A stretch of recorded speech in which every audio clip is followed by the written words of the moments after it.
控制，抱在你怀里。主耶稣，你走入我的生命，你走入我的生命，遮盖我心中的所有恐惧。你是我的一切，主，我单单依靠你。我要抬起头，定睛来仰望你。让我们单单敬拜你，让我们在主里欢喜，用尽我全心全意，更多更深的认识你。让我们单单来爱你，超过一切的渴慕你。你是我唯一渴望，耶稣。让我们单单敬拜你，让我们在主里欢喜，用尽我全心全意，更多更深的认识你。让我们单单来爱你，超过一切的渴慕你。你是我唯一渴望，耶稣。让我们单单敬拜你，让我们在主里欢喜，用尽我全心全意，更多更深的认识你。让我们单单来爱你，超过一切的渴慕你。你是我唯一渴望，耶稣。让我们单单敬拜你，让我们在主里欢喜，用尽我全心全意，更多更深的认识你。让我们再来爱你，超过一切的渴慕你。你是我唯一渴望，耶稣。让我们单单来爱你，超过一切的渴慕你。你是我唯一渴望，耶稣。让我为你而活，让我为你而让我们大战。声的唱出来，主要让我，永不放主要弃让我，生命爱让我此时此刻就在你的面前来敬拜你，来称颂你，来高举主你的名。如今单单属于你，活出你旨意的生命，改变世界为你转动。主啊，谢谢你让我们能够站在这里。主耶稣，谢谢你可以让我们为你而活。主耶稣，谢谢你可以让我们每一个人都在你的爱中成长，都能够遇见你。你爱是我苏醒，重新来过，圣洁渴望的火在你手中，生命跟随你跳动，梦想因你而启动，所有一切交给你，毫无保留。主耶稣，你的爱，你爱是我苏醒，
的道路之上，我们为自己祷告，为自己的心祷告，让我们能够为主而活。我们一起来，主耶稣，谢谢你，我们一起大喊，主耶稣，让我来到主你的面前，主耶稣，让我的声音，让我的手能够为你来服侍，让我的才能能够为主你来使用。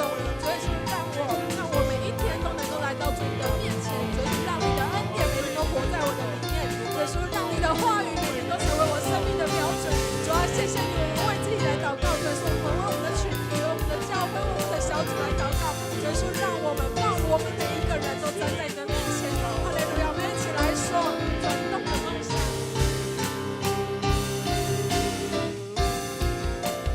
转动的梦想，实现着希望。我已看见永恒的光芒，光芒在我心上，在世界绽放，让我为你照亮。更多的来说，转动的梦想，实现着希望。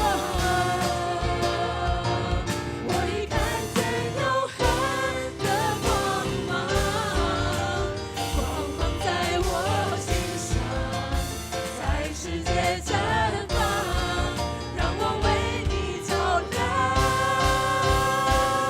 让我为你而活。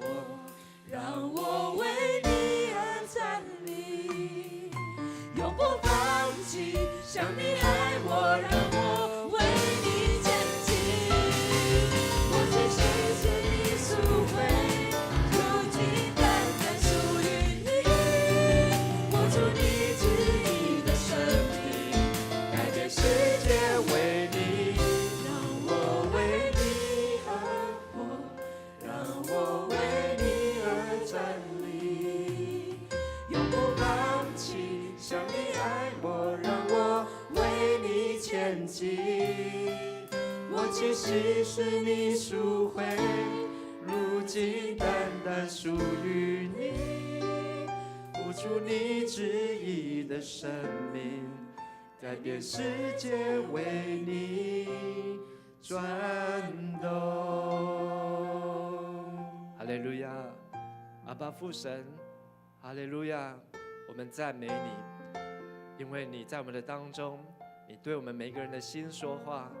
让我们今天晚上来到你的施恩宝座前，让我们把一切的重担都卸下，把我们心中一切的忧虑、害怕都交给你，把我们各样的软弱，把我们各样的恐惧，把我们各样的担忧，都交在主你的手中。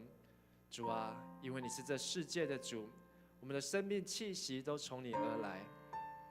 主啊，让我们再一次来到你的面前，领受你生命的泉源，来到你的面前，领受那生命树上的果实，让你的话语滋润我们的心，让你的话语成为我们的生命。他们在今天晚上聚会结束离开这里的时候，我们每个人生命都要被更新，我们的每个人生命要更像耶稣基督，我们的生命要更加的充满了盼望，对于前方充满了确信，因为神你要带领我们的脚步。谢谢爱我们的父神，求你悦纳我们的敬拜祷告，如此祷告祈求，奉靠我主耶稣基督的圣名，阿们。那么拍掌，把一切荣耀来归给神，哈利路亚。在你要坐下以前，跟你旁边说，今天晚上神要大大的祝福你。今天晚上神要大大的祝福你，请坐。今天晚上神要大大的祝福每一个人，相信的就说阿们。我们一起来看今天的经文，是记载在路加福音的第10章38节到42节。邀请大家，我们一起同声来读这段经文，请。他们走路的时候，耶稣进入一个村庄，有一个女人名叫马大，接到自己家里，她有一个妹子名叫玛利亚，在耶稣脚前坐着听他讲。马大伺候事多，心里忙乱，就近前来说：“主啊，我的妹子留下我一个人伺候，你不在意吗？请吩咐她来帮助我。”耶稣回答说：“马大，马大，你为许多的事思虑烦扰，但是不可少的只有一件。玛利亚已经选择那上好的福分，是不能夺去的。今天要和大家来分享的是耶稣对马大所说一句重要的话：选择那上好的福分。在上个礼拜六当中，我们分享了悔改的罪人，而你眼中的罪人呢，可能是生命册当中的义人。我们讲到了这个税吏，这个利未呢，利未他遇见了耶稣，耶稣来呼召他来跟随，所以利未就在他自己的家里为耶稣来大摆筵席。前面这个荧幕的没有出来，所以呢，他就有一大群的税吏呢，就来跟他们一起来办了一个福音餐会。而在这福音餐会当中呢，耶稣就说他来不是要招义人悔改，乃是要招谁？罪人悔改。所以耶稣说，康健的人用不着医生，有病的人才用得着。我来不是招义人，乃是招罪人。所以耶稣很清楚的让我们知道，他很清楚他在来到这个世上的目的。同样的，你晓不晓得你来到这个教会的目的？为什么你要来这里聚会？为什么你每个礼拜六或是礼拜天要到教会去敬拜神？耶稣他很清楚。所以我们要怎么样才能够清楚知道我为什么要来做礼拜，为什么要来聚会？我们要从耶稣的身上来学习。我们再次来读路加福音的19章第10节，请。人子来，为要寻找拯救失丧的人。所以耶稣他很清楚他在这里的目标计划。就像你现在如果是学生，你知道你现在这个阶段在这个学校里面，你的目标最重要的事情是什么？如果你现在是一个上班族，你知不知道你现阶段最重要的是什么？好，今天你看牧师胸前别了一个玫瑰，好，因为今天早上有一个婚礼，好，然后中午又有一个结婚60周年的钻石婚。所以在今天3月份，很多的这个充满结婚和喜气的时刻，所以很多的人，即便大雨，即便下大雨，但是呢，为了他的目标人生，他很清楚，他要来追寻他人生的幸福。人子来要寻找拯救失丧的人，而一个失丧的人，人子要给他什么呢？耶稣说要给他得到上好的福分。我问了这个 ChatGPT 我来考考他，你觉得什么是上好的福分？你觉得他答得如何呢？好，你来看看他的答案。他给我答案是：上好的福分就是可以理解为最美好的祝福或极大的恩典。这样的福分可能因人而异。对一些人来说，这可能是家庭和睦、健康、平安；对另一些人来说，可能是实现理想、过上心仪的生活。还有的人认为心灵的安宁和充实便是最大的福分。你同意吗？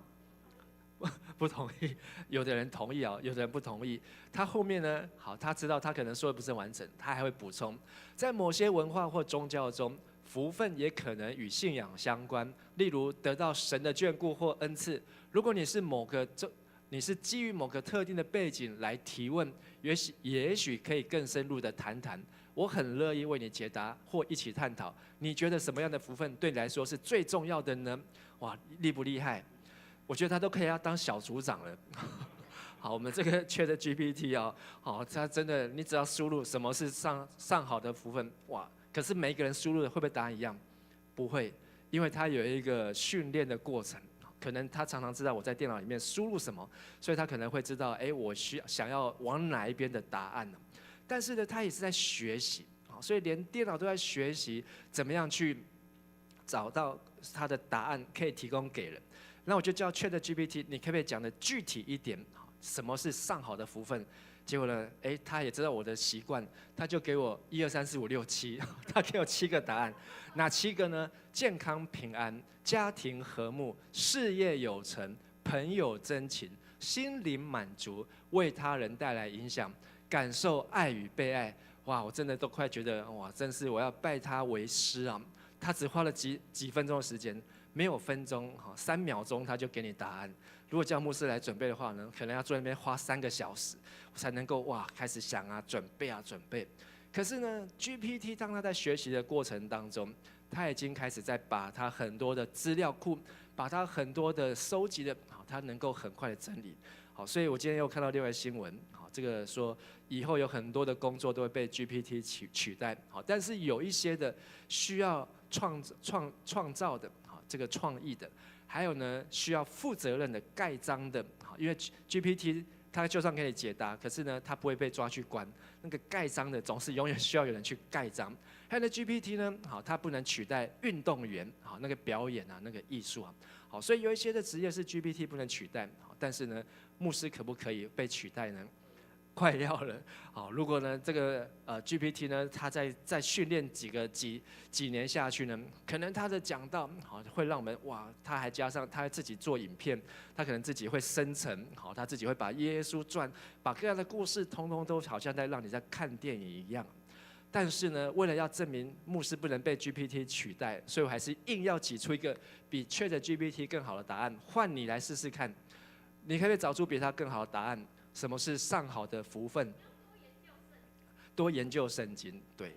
所以呢，好，为了要展示一下，好，这个牧师不是白当的。但是他从网络上面看到很多别人各种属灵的经历，搞不好他连 YouTube 里面的他都已经去搜寻过了。所以呢，我就挑战他，上好的福分就是永远的生命。跟你旁边说，上好的福分就是永远的生命。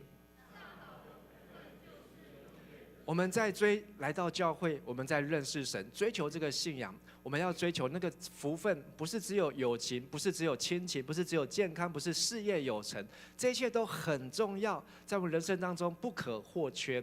但是不能少的，如果你没有永远的生命，你有健康，好，你的健康报告是100分，命都没了，有没有用？你的家庭和睦，哇，家里面好很多幸福，很多的孩子，很多的孙子。好，今天我参加这个婚礼，让我吃惊。好，这个有一个这个新娘的新娘的妈妈那边的家庭，哇，她已经做了这19岁就结婚，好，然后这个先生呢24岁就结婚，哇，真的是让我很吃惊。好，但是呢，如果你没有永远的生命，你再有这么多的福分。可是呢，就好像你人生很多的零，可是你没有那个1，那些零最后加起来是多少？0。但是如果你把1放前到一个0的前面，它就变成10；你把1放到2个0的前面，它就100。你放的越多，那个1就越大。所以那个1就是神的生命，永远的生命。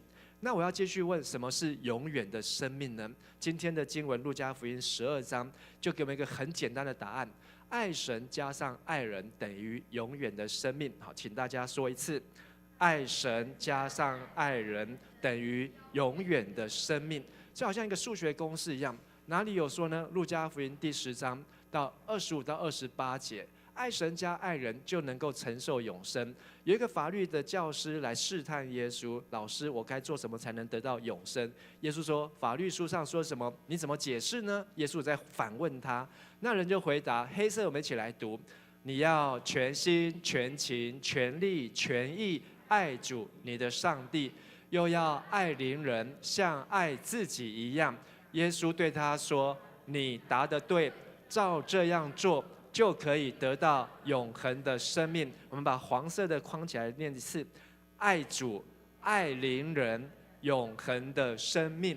当我们去爱神，又要就是加上去爱人，然后呢，这样就可以得到，就是等于永恒的生命。所以什么是永生？你要学习2个功课，第一个是爱神，第二个呢，爱人。你觉得爱神比较容易，还是爱人比较容易？你觉得爱神比较容易的，请举手。好，谢谢。你觉得爱人比较容易的，请举手。好，你觉得都不容易的，请举手。啊，也有人举手。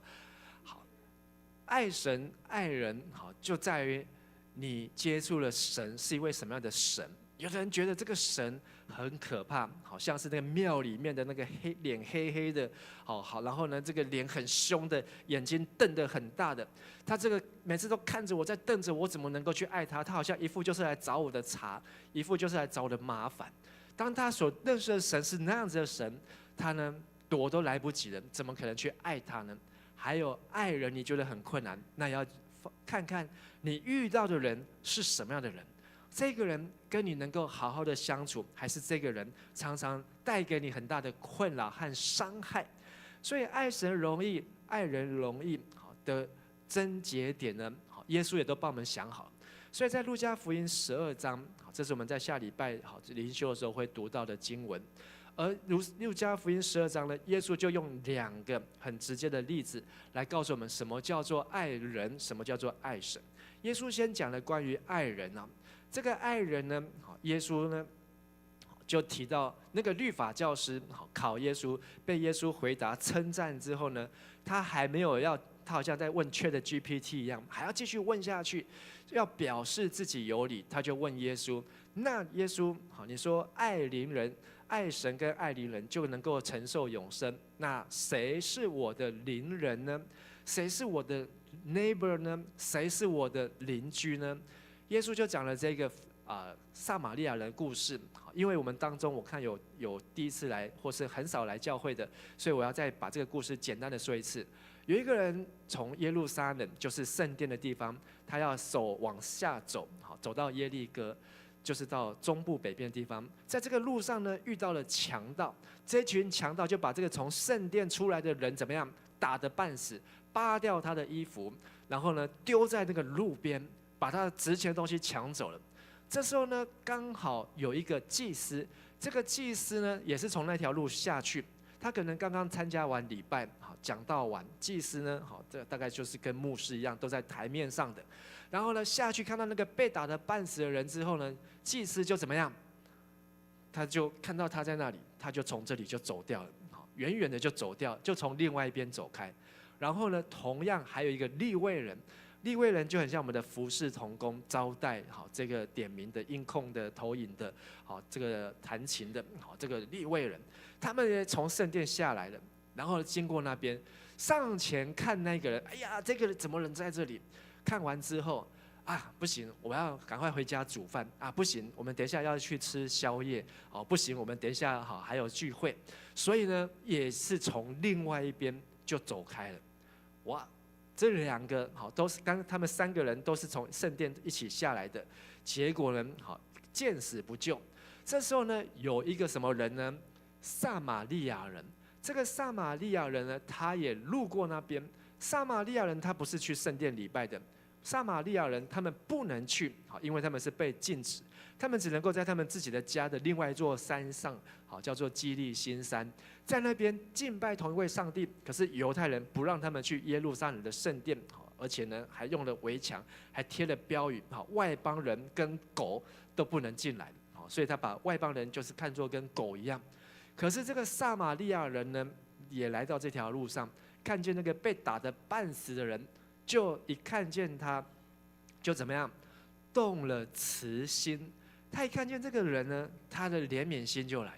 他虽然知道说他根本是不同族的，他根本是不同地方做礼拜的，但是呢，他在这边真的很惨，这个全身是血，连站都站不起来。再不理他，可能等一下太阳下山，这个乌鸦来了，野狼来了，这个荒郊野外的，他可能就死在这里。所以呢，他就想到这里的时候，他就上前用油、用酒，酒呢是要那时候有消毒的作用，就是清洗他的伤口，替他包扎，然后呢，把他扶上自己的牲口，就是让他坐着自己的驴子，自己就从驴子下来走，牵着他，驮着他到哪里？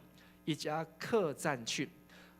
到一家客栈，然后到客栈那边，就在客栈里面照顾这个被打快半死的人，而且还过了一夜，第2天还留了2个钱币银币。那时候一个银币大概就是你1天工作的薪水，所以2个银币就是你2天的薪水，交给客栈的老板，说什么呢？请你照顾他，等我回来经过这里的时候，我会把所有的钱都付清。可能他钱带的不够，或是他还需要一些钱去做他该做的事情，但是呢，他跟老板承诺，让这个人好起来，不管他住多久，哇，这个人真的是太好了。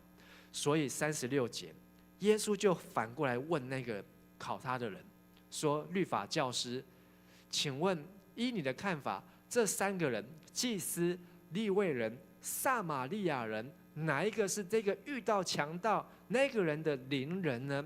律法教师直接回答说：“就是那个什么黄色，我们一起读，以仁慈待他的人。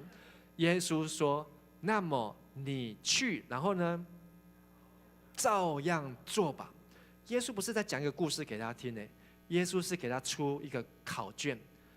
这位教圣经的律法教师，这一位你在读圣经的拉比，现在你也去怎么样？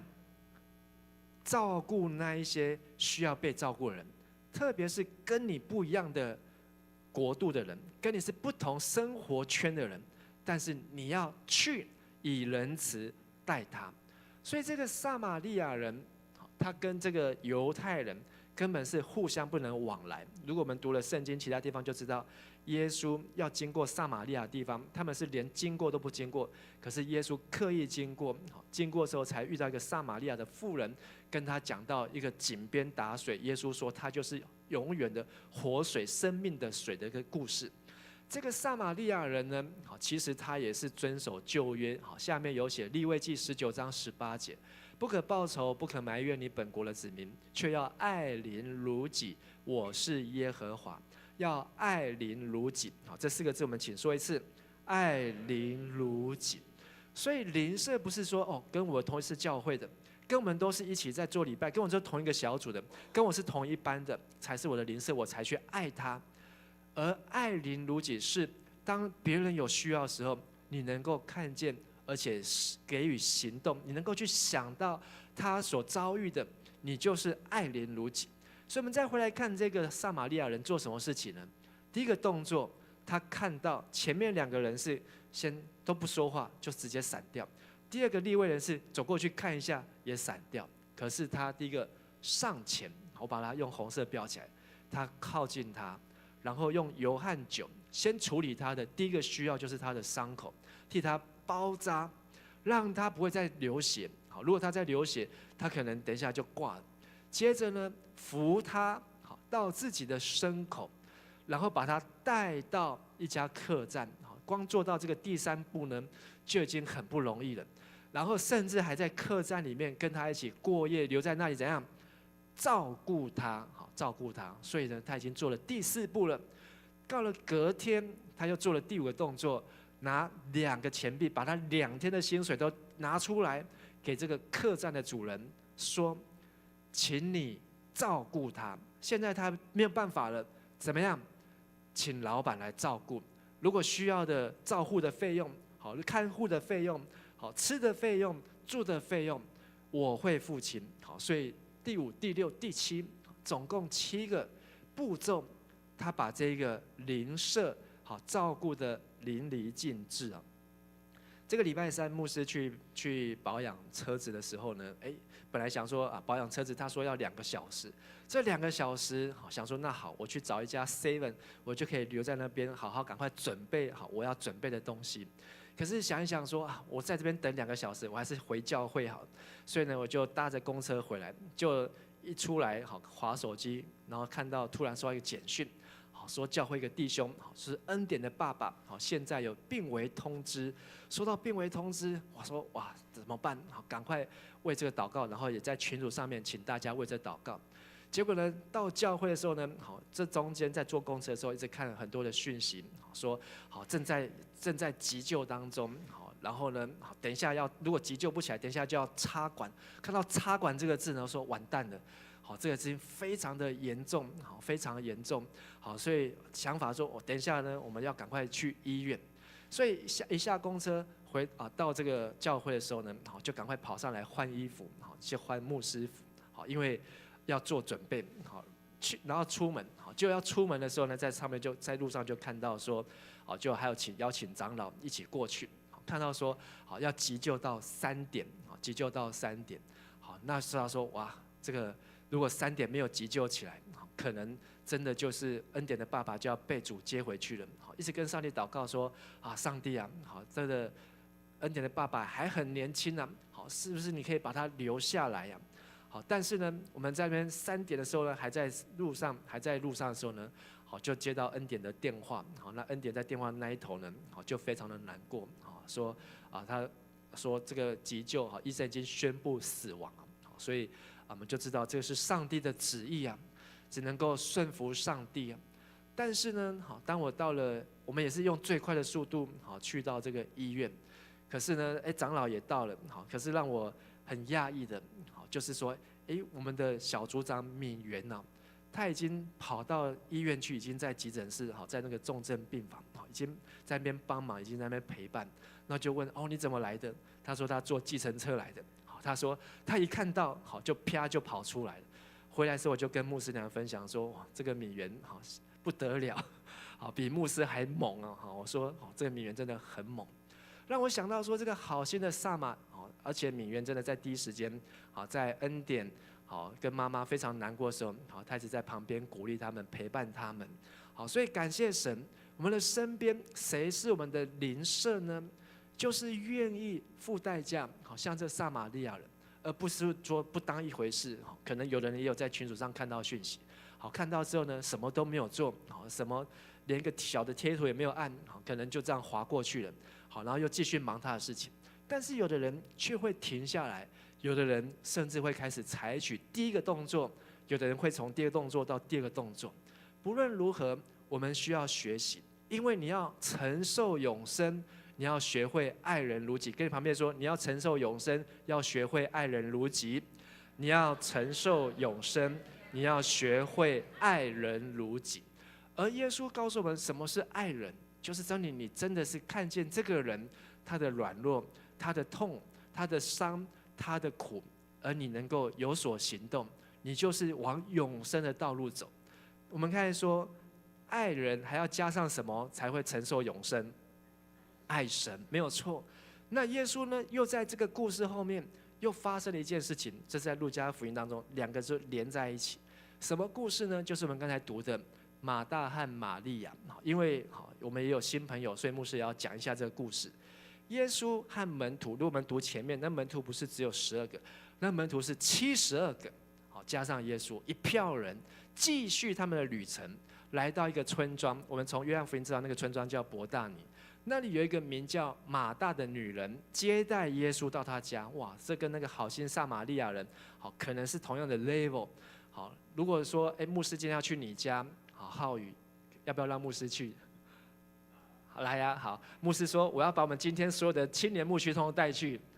好，来呀，来呀，好啊，这个就是有马大的这个接纳的心胸啊。好，有的人说不要不要，好，牧师你也不要来，好，那么多人，有的人都拒绝。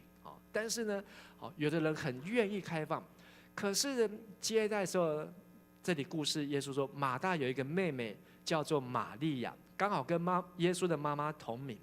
这个马大的妹妹呢，来坐在耶稣的脚前，听耶稣在讲道。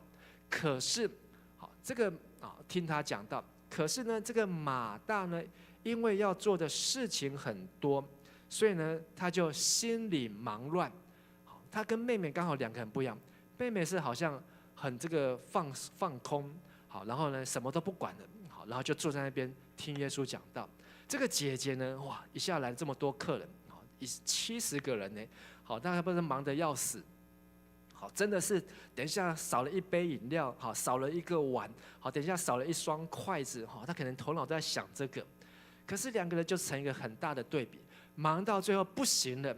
牧师明天要出国，好，明天呢下午4点就要去机场，好，大概牧师现在的清单里面呢，大概只剩下10件事情还没完成，好，这个从100件事情变成50件，变成40件，好，大概剩下最后的几件了，好，所以这个我可以体会得到，好，这个马大的心，好，所以马大的心，这个马大呢真的不行了，好，真的不行，他就跑出来对耶稣说：“主啊，我妹妹让我一个人做这许多事。”你不 care 吗？你赶快叫我的妹妹来帮忙，不然怎么样？不然怎么样？你们等一下就怎样？你们等一下聚会完就没有爱餐了，你们等一下聚会完就没有宵夜了，你们等一下就没有东西可以吃了。所以他的意思就是怎样？有点在威胁。现在到底是听你讲道比较重要，还是来厨房帮我比较重要？你觉得来厨房帮忙比较重要，请举手。你觉得听讲道比较重要的，请举手。好，谢谢。不晓得的，好就不用举手。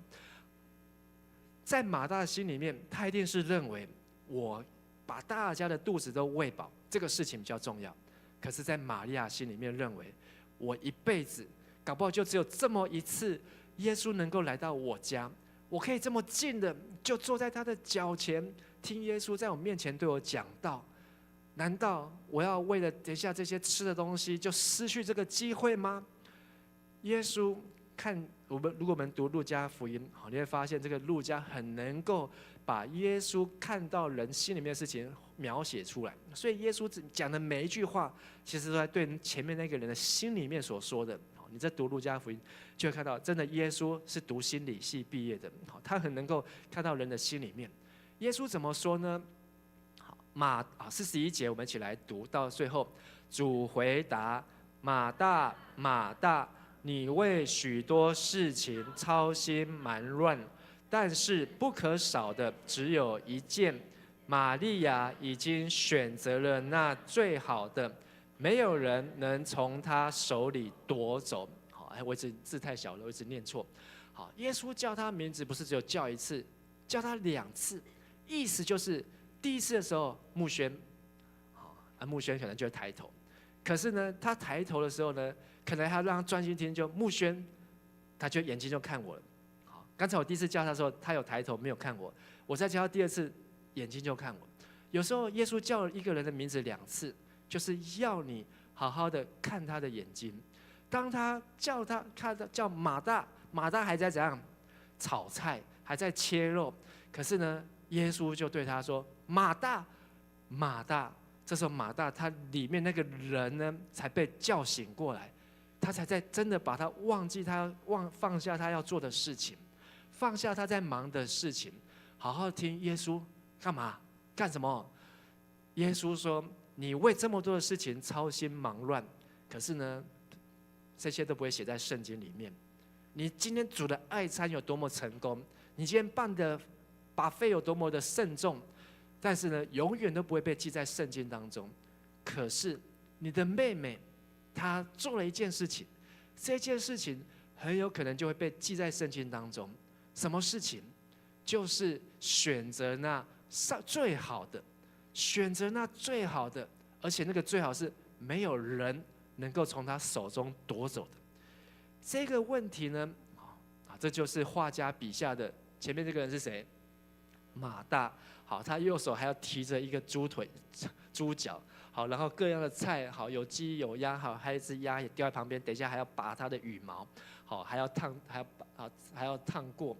可是呢，妹妹画家很特别，他把它画到很后面，好，就在中间的后面那个门，好，妹妹就坐在那边，坐在地上，听着耶稣在讲道。所以你可能会觉得，好，这个对照，好，这个反差呢？耶稣在告诉他：马大，马大，你现在要忙的事情太多了，你的人生目标梦想很多，你可能想要这个，你可能想要那个，你可能想要做很多的事情，但是呢，这些事情你就算你完成了，就好像你问 ChatGPT 什么是上好的福分，他给你的答案：你有健康，你有家庭，你有儿女，你有金钱，好，你有退休金，好，你都有了。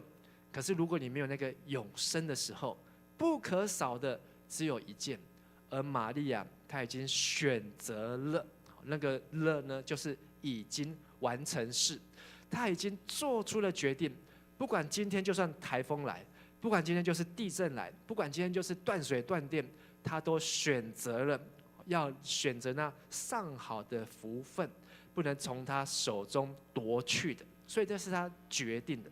很多人会觉得这个妹妹很懒啊，这个妹妹躲在那边啊，什么都不做。没有，我们等一下继续看。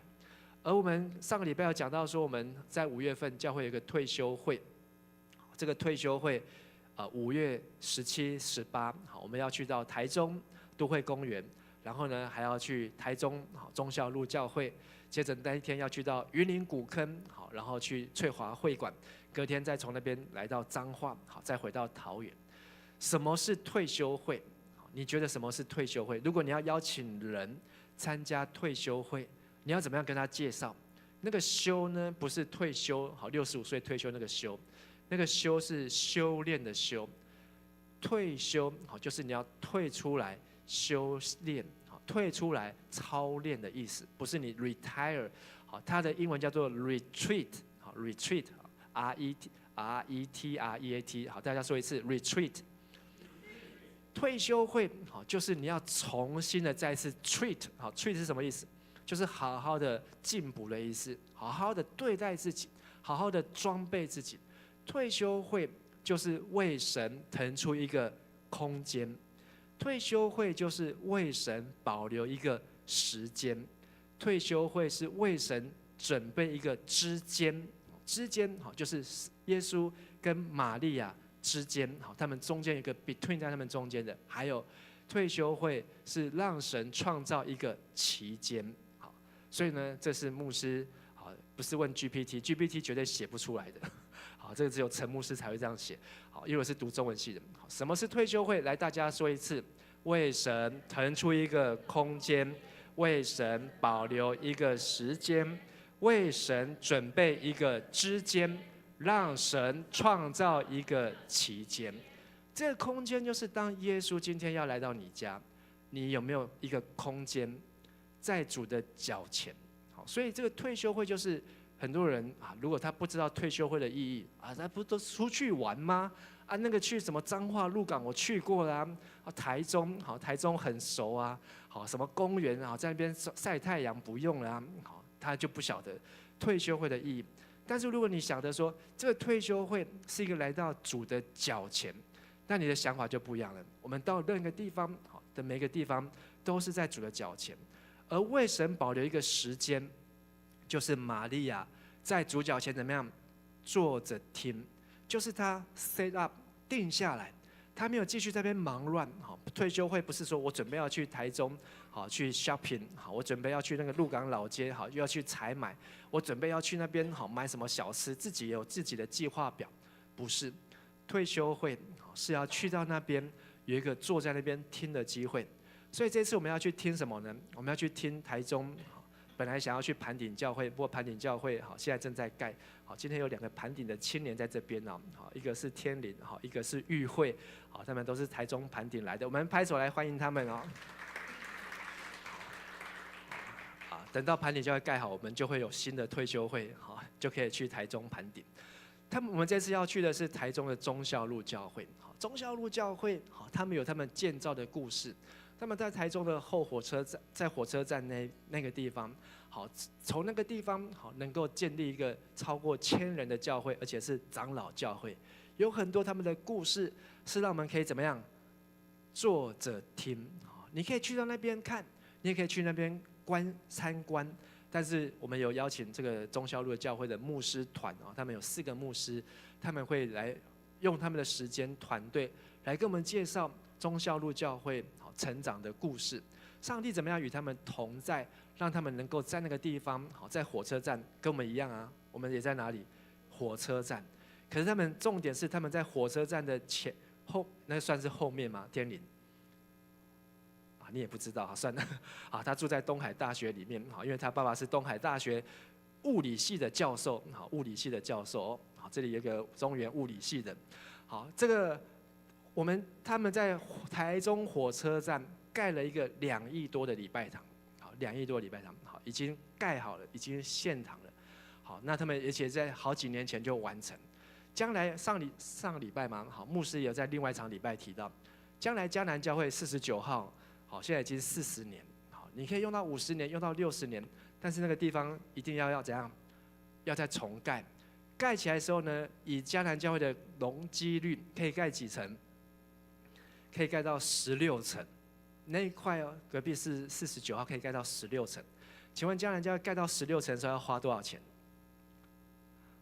哇，这个天文数字啊！好，但是呢，我们要去坐着听。当我们在坐着听的时候呢，我们就能够去想象上帝在这个教会当中的计划。好，如果将来就要盖到16楼，好，如果我们到时候这个地方可以连过去的话，哇，那真的是上帝要靠上帝的。好，所以玛利亚在主的脚前，而且呢，给神空间，给神时间，并且为神准备一个支间。这个支间呢，就是没有任何的人能够从他手中夺去。他听耶稣讲道，为什么玛利亚要听耶稣讲道？听了之后，哇，他就可以回去写笔记、写灵修日记吗？我今天听见耶稣讲道，不是，是玛利亚听了耶稣讲道，他就可以把耶稣所讲的去传道，去告诉别人，而神就可以为他创造一个期间，让每一个听见这一篇道的人，就好像今天牧师听完圣经讲的，再把讲的告诉你们，就有一个期间发生，能够选择出那上好的福分。亲爱的弟兄和姐妹，从3月5号开始到复活节，教会历叫做大斋节期，请大家说一次大斋节期，英文叫做 Lent L-E-N-T。好，这个大斋节期有40天，不过我们路加福音共读呢更多46天。大斋节期在做什么呢？大斋节期就是利用这40天的时间，你要透过灵修，透过禁食，安排禁食，不是禁食40天，还有人透过祷告，还有就是操练，刻苦己心，来跟神的关系更亲近。所以这46天当中，你可以在路加福音好好的来跟神学习爱神、爱人的功课，包括这个灵修笔记，包括在我们的周报上面，这是一个旅程，而你可以坐在主的脚前，在主的脚前坐着听主讲道，而你能够去传给人，就能够让人得到跟玛利亚一样，得到那上好的福分。回到马大身上，马大听完耶稣讲完这句话之后，如果你是马大，你要怎么做？把菜刀放着，然后呢，好，不干了，我也来听耶稣讲道。好，不过呢，好，那时候已经可能有点晚了，好，有点晚。好，但是呢，他可能可以用另外一个方法。那耶稣，等一下我们吃完饭之后，你是不是可以再多留一个下午，我再好好的听你讲道？马大他也可以学习用另外的方式，毕竟他都已经煮下去了。同样的，你可能前面来不及参与，但是当你决定要参与的时候，你可以跟耶稣说：“那我是不是可以等一下加入？我是不是可以现在加入，或是晚一点加入？因为我也要选择那上好的福分啊！”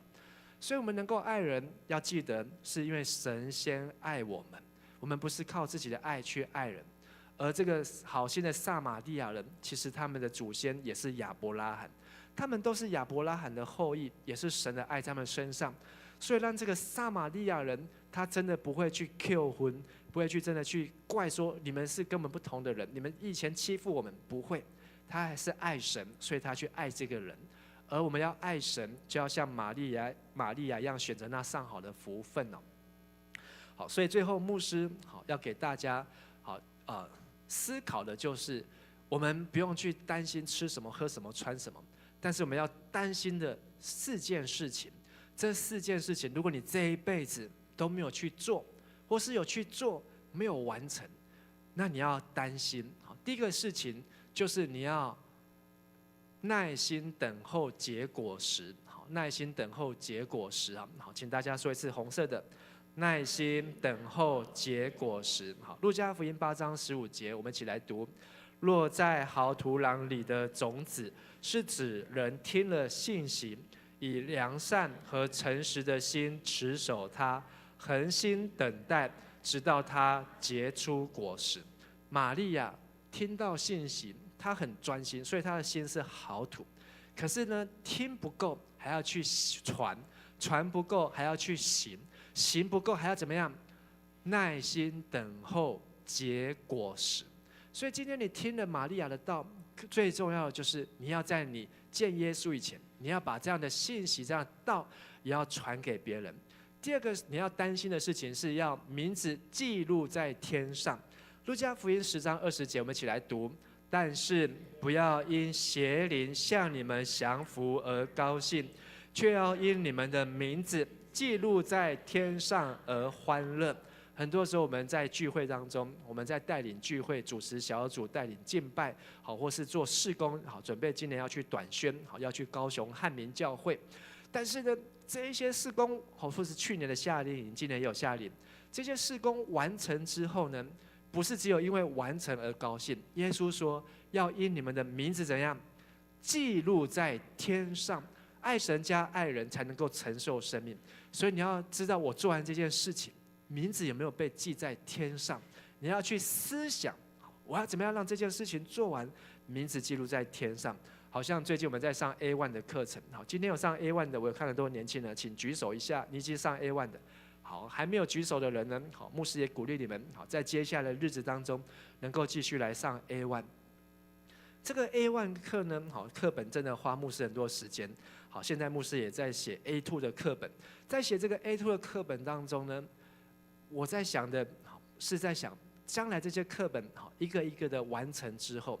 以后的所有，不管是来到这个教会，不管他是几岁，他是年轻人，他是学生，他可以透过这样子的课本，透过这些的课，好，他一定就可以好找到一个方法，让自己从初信的基要真理长大成熟，然后就可以开始进入服事的训练，最后他就可以成为一个领袖，好，就可以成为一个带领别人的领袖。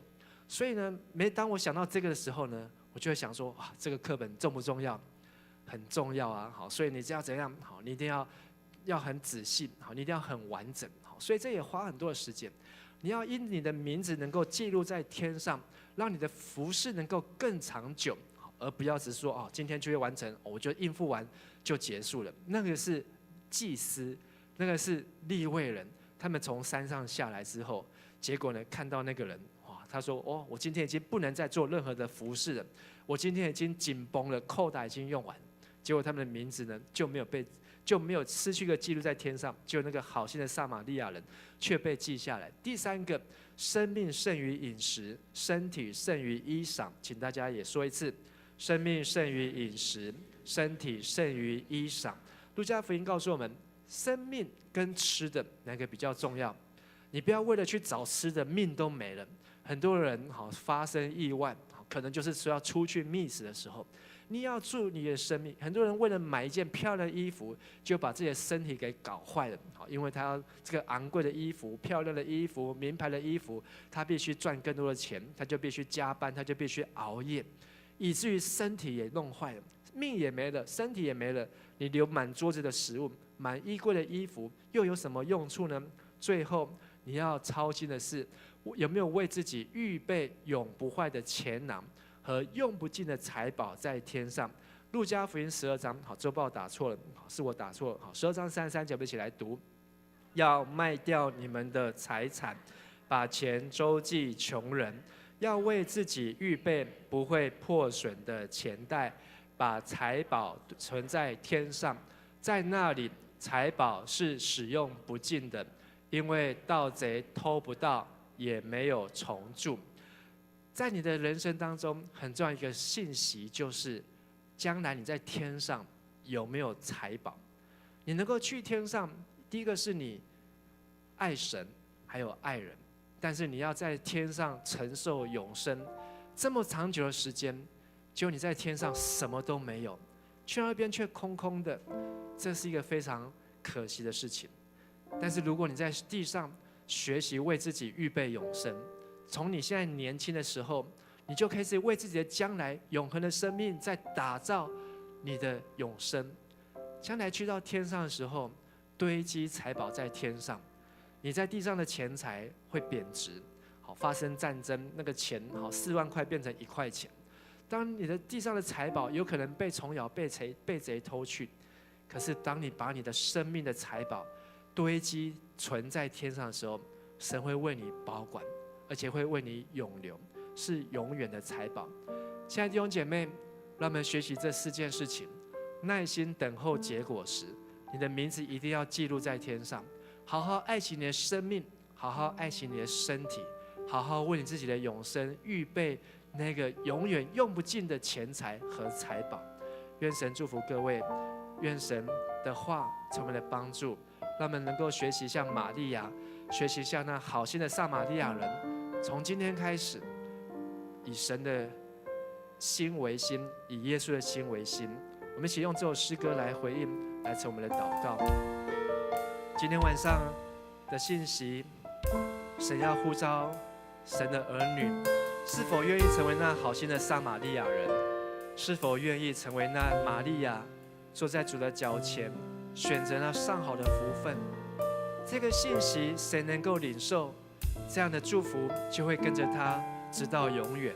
这样的信息谁能够愿意去实行，他就像是聪明的人要把房子盖在磐石上面。愿上帝的圣灵帮助我们，愿上帝的话语带领我们，让我们能够来到神的面前，回应神的话，回应神的爱。请大家从座上起立。在光中你走向我，点亮我心间的黑暗光景，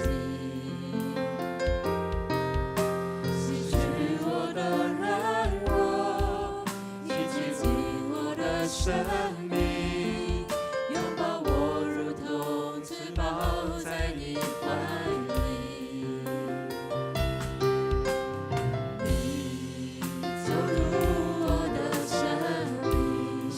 主，谢谢你来到我们的当中，遮盖我心中所有恐惧。主耶稣，你是我的一切，你是我的一切。主，我单单依靠你，我要抬起头，定睛来仰望你。让我们来用我们的心来敬拜，让我们单单敬拜你，让我们尽我全心全意，更多更深的认识你，让我们单单来爱你，超过一切的渴慕你。你是我唯一渴望，耶稣，让我们单单跪拜你，让我们在主里欢喜。我全心全意，更多更深的认识你，让我们单单来爱你，超过一切的渴慕你。你是我唯一渴望，耶稣。亲爱的弟兄姐妹，让我们知道主在我们当中，他盼望你成为一位好心的撒玛利亚人。在你身边是不是有需要帮助的人？在你的周遭是不是有需要安慰的人？在你的身边是不是有正在流泪哭泣的人？你是神的儿女，神要使用你，去到他的身边，把神的爱带下来。上帝要使用你，创造神的爱的期间。在光中你走向我，点亮我，点亮我里面的黑暗光景，洗去我的软弱，洗去我的软弱，洁净我的生命，拥抱我如同至宝在你怀里。主你走入我的生命，主已走入我的生命，遮盖我，遮盖我心中的所有恐惧。你是我的一切，你是我的一切。主，我单单依靠你，我要抬起头，定睛来仰望你。让我们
们在主里欢喜，用尽我全心全意，更多更深的认识你，让我们单单来爱你，超过一切的渴慕你，你是我唯一渴望。耶稣，我要邀请大家闭上我们的眼睛。今天晚上，你是否愿意像玛利亚来到主的脚前，单单的来爱他，单单的来亲近他？或许你像马大一样忙个不停，或许在你的头脑里面有很多的思绪，今天、昨天、等一下、明天、下个礼拜，在你人生当中很多要紧的事情，但是不可少的只有一件，就是选择那上好的福分，让你今天所做的事情，那是一个零，要在一的后面，就是那唯一的耶稣的后面，好不好？让我们来向耶稣来说话，让我们来向耶稣祷告。主啊，这是我要与你面对面的时刻。主耶稣，他渴望你跟他说话，渴望你跟他亲近。不论你是开口大声、小声唱歌、祷告，或是用哼的，主耶稣他都渴望听见你心里面对他说的话。好不好？那么这时候来向神来祷告，来说话，说主啊，我要亲近你，主啊，我要渴慕你，主啊，我要更多的爱你，主啊。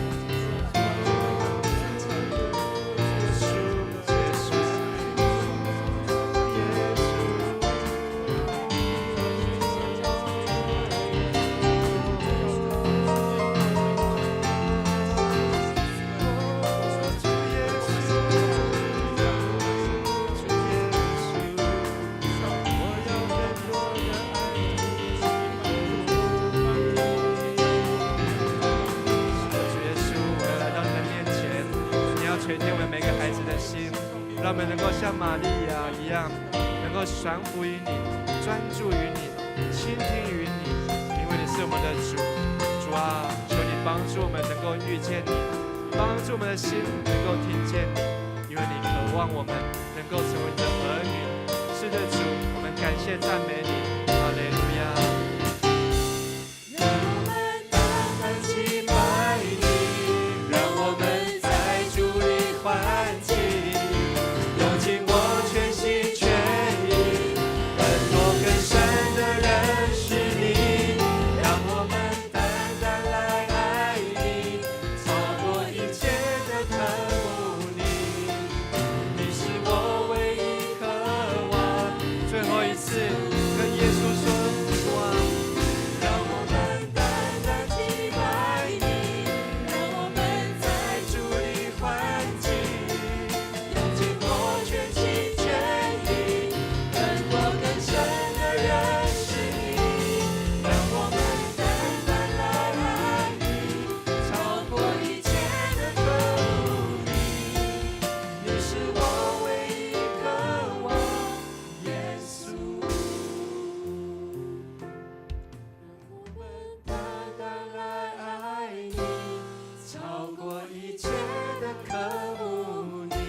主耶稣，谢谢你爱我们，谢谢你来到我们的心中，让我们有机会可以坐在你的脚前。谢谢你让我们看见我们有能力可以去帮助别人，在我们接下来的日子、接下来的岁月，在我们人生当中，让我们能够学习爱神和爱人，让我们听得到，能够把今天的道用耐心等候结出果实，让我们的名字将来要记录在天上，也让我们的生命更胜于饮食，让我们的身体更胜于衣裳，让我们能够为自己预备永不坏的钱囊，用不尽的财宝，在你的国，在你的天，在你天上的耶路撒冷当中，使我们能够永远与你同在。谢谢你这样的爱我们，赐福我们，也愿你的话语成我们脚前的灯，路上的光。我们这样祷告祈求，奉靠耶稣的名求，阿们。弟兄姐妹请坐。让我们一起来奉献。奉献是基督徒感恩的表现，是一种感动，回应神的恩典，也是一种行动，为主圣工所用。让我们一起来用这首歌。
亲爱的上帝，感谢赞美你，谢谢你赏赐给我们生命的气息。虽然我们没有办法决定我们生命的长短，但是我们可以依靠神，借由圣灵，让我们的生命更丰富。求主持续的保守我们的心，让我们在世上短暂的生命发挥最好的影响力。以上祷告奉靠耶稣的名，阿门。阿门。我们要继续来敬拜神，我们要用喜乐的心，我们要用最大声的声音、最热情的心，我们要来到主的面前，我们要继续来敬拜他。阿门。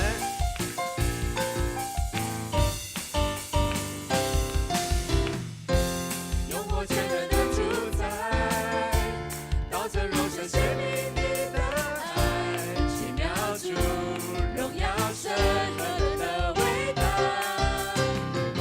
最最尊贵的君王，超乎万民在全地之上，为我罪流宝血，赎回我生命，无人能与你相比，你掌权直到永远，我要扬声赞美你。哦，何等伟大的爱，高过诸天深海，用手机的赞美。主你满有能力，世界盼望是你，我要敬拜你。我们再说一次，何等伟大！哦，何等伟大的爱，高过诸天深海，用手机的赞美。主你满有能力，世界盼望是你，我要敬拜你。耶稣我的主，无人能与你相比，你掌权直到永远，我要扬声赞美你。哦，何等伟大的爱，高过诸天深海，用手机的赞美。主你满有能力，世界盼望是你，我要敬拜你。耶稣我的主。哈利路亚，哈利路亚，阿门。哈利路亚。阿门。那么用最大的掌声来献给耶稣，哈利路亚，哈利路亚。耶稣，我们赞美你，是配得我们赞美的主。我们一起来祷告。亲爱的阿爸父神，谢谢你，因为你与我们同在。在今天的聚会结束之前，我们要再次把自己的心交在主的手中，让我们从这个聚会结束之后，我们所走的每一天，所走的每一步，都有神你的同在、恩典、祝福满满。愿主耶稣基督的恩惠、天父上帝的慈爱、圣灵的帮助与感动，与你们众弟兄姐妹同在，使你们能够领受那上好的福分，从今时直到永永远远。阿门。再次拍掌，把荣耀归给神。哈利路亚。在我们要坐下以前，你去找3个人，跟他说，今天你已经领受那上好的祝福。今天领受那上好的祝福，请坐。今天你领受那上好的祝福。嗨，各位，晚上好，晚上好，早上好。现在是我来报告的时间。好，对，牧师的字，没有错。叫牧师我们现在要，现场有没有新朋友或者是旧朋友？有，好，我们好，我先介绍这个，请帮我站起来，他是天灵，然后他是我们家之前在台中盘顶教会牧会的时候，我的很好的朋友，对，然后他这次来台北，对，然后会在教会住1天，好，还有吗？还有新朋友吗？玉慧，欢迎他。玉慧也是我们大有国中的同学，好，跟那个佑强是同一届的，对，好，拍手欢迎。好，谢谢你，可以请坐。好，第一项报告就是我们在5月4号礼拜天的时候会举行第3次的圣礼典。那有欲受洗者，就是成人洗礼、坚信领信仰告白、小儿洗礼，请在4月13日礼拜天之前向区长或者是小组长完成报名。然后成人洗礼跟坚信礼的话，需要完成 A1 基要真理的课程，所以还没有上的赶快去上，谢谢你们。好，下一项，长执会，3月30号礼拜天的时候，我们会召开第419次的长执会。请各单位在3月26号礼拜3之前提出你们的报告资料，然后预备请准时出席。好，再来是清明追思的礼拜，本会于3月30号礼拜天的时候会举行清明追思礼拜，请今年欲保留继续追思故人之会友，到我们的49号1楼公布栏那边有一个追思名单签名登记，然后要新增追思故人之会友，请填写追思卡，然后交到干事室，是交给张律主任吗？倩如，好，那他到3月23日之前就会截止，然后这个也有刊登在周报第4页上面。好，再来是松大线上医学讲座，在3月17号礼拜3的时候的10点，早上10点半到12点，有一个我们的讲师是辉智大药厂特聘的医师，那欢迎各位来参加。好，欧趴快闪活动，这个是在3月22号、3月23号的中午用餐时间以及下午4点的时候，我们会在这个地方33号2楼的楼梯口，就是外面那边水利大楼外，我们会需要5到10个人，不限年龄，来帮我们发欧趴糖。那我们的主要发对象就是这边附近的学生。那有兴趣的，请帮我向婕妤执事报名。好，这个是我们4月的活动，4月26号春礼高袜。那这个福音常会邀请会友们一起，然后以及非基督徒或者是非会友的，然后请跟小组长领带导卡，然后在带导处填上他们的名字，按卡上面的内容，我们会为他们祷告，直到福音茶会那天。对，好，再来，然后这个就是带导卡，然后要在上面写自己的名字跟你想要邀请的人的名字。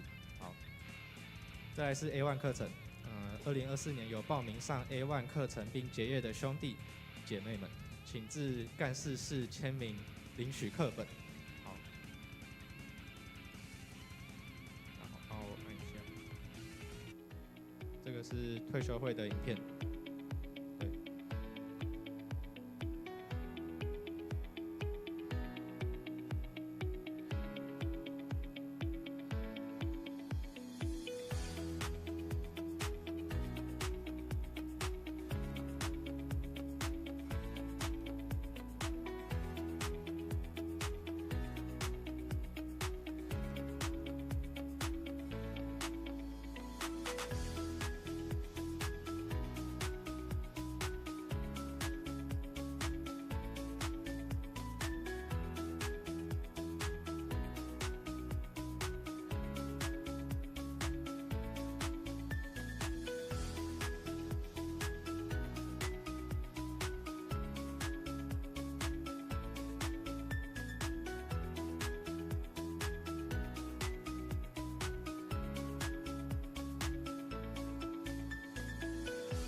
60周年全教会退休会，就是5月17到18号在古坑举行。然后刚才牧师讲到的时候有介绍非常详细的。然后关于报名费的话，目前教会补助在迦南教会的有会籍的会友，可以有500人的报名费补助。然后还有另外就是2人房很早其实就已经订完了，所以现在有释出就是4人房23间可以当做2人房住，然后是价钱是4300元一个人。那欢迎兄姐踊跃报名参加。好，生日助学金就是2025年第1期生日助学金已经开始接受申请了，然后收件至下礼拜天3月23号截止，所以还没有申请的请赶快。再来是牧养部门的报告，这个是复活节踏青宣教活动，然后为了欢庆迦南60岁的生日，所以我们在4月20号礼拜天当天下午1点，在春天农场有准备多人的活动以及丰富的赠品，然后欢迎当天会有一起完成100人巨型十字架的空拍照。那这个活动原价是600元，但是在下礼拜完成报名之前，我们的费用会是100元。那小朋友的话，130公分以下是50，那90公分以下是免费，只是呢会没有赠品。好，最后是肢体消息。金流小组蓝敏和弟兄就是恩典的爸爸，在上礼拜3月12号的时候蒙主恩召，预定在4月3号礼拜四的下午1点，我们会在桃园市立殡仪馆至真堂举行入殡礼拜，入殓礼拜，然后下午3点的时候会举行火化礼拜。那家庭安慰礼拜会预计于4月1号的晚上7点半，在教会7楼礼拜堂举行。愿主安慰与遗族同在。好，然后这个是德国的宗教改革之旅，那所以牧师夫妇还有会友们会总共14位，在那个3月16号到3月28号的时候到德国去参加宗教改革之旅，请为旅途平安以及顺利带到。好，接下来就是没有小组时间，因为我们要练歌。好，下周见，拜拜。